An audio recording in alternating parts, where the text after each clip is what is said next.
Some of the media is among the worst people I've ever met. They write lies, they write false stories, they know they're false, it makes no difference. Which is all false, by the way, and they know it. So the news media, here, you can have it. Anybody want? Sit down.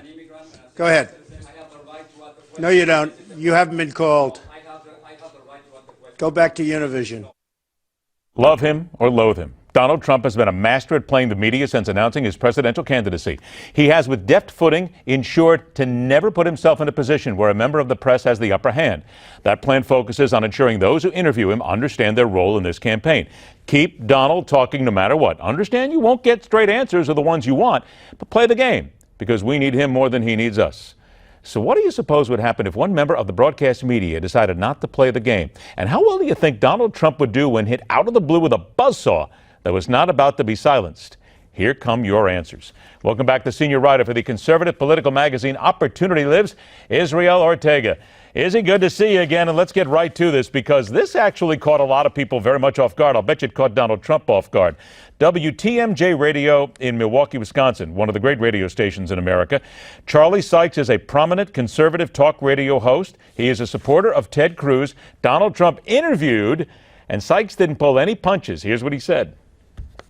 He should apologize to me, I think. That's how it all started. Do you ever apologize? Do you ever apologize? I do. Because you know Yeah, what? I do. Most real men, when they screw up, they'll go, you know what? No, I was a hothead. I shouldn't have done that.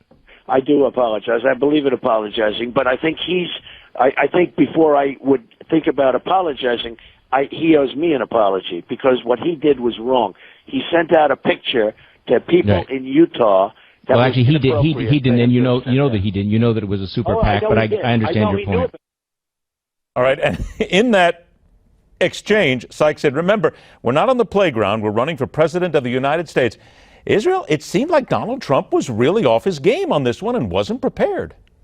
I think that's exactly right. I think you alluded to it introducing the segment. I mean, I think that Donald Trump was not expecting the barrage of questions that he received from this local radio host, and it showed. And I mean, to me, it's remarkable. You know, Charles teed up an answer for Donald Trump to just look, apologize and move on and talk policy, and he just refused to do that. And you know, it sort of reminds me of my kids when, you know, they're fighting and it's like, no, you know, she started it, and you know, just like, this is an adult running for the office of the presidency, and to me it was remarkable how Donald Trump just could not give a simple answer on a very simple question.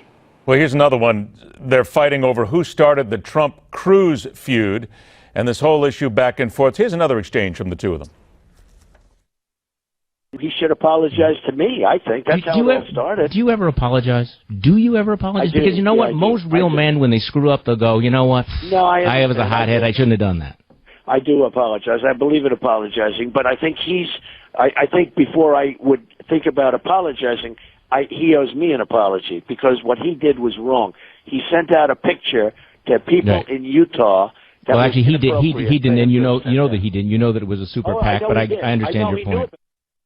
Now, the key in here, and again, I think we had the same one there, but still, it's all about the super PAC here, and he's trying to tell Donald Trump that it wasn't Ted Cruz. It was the super PAC here, and he will not admit it.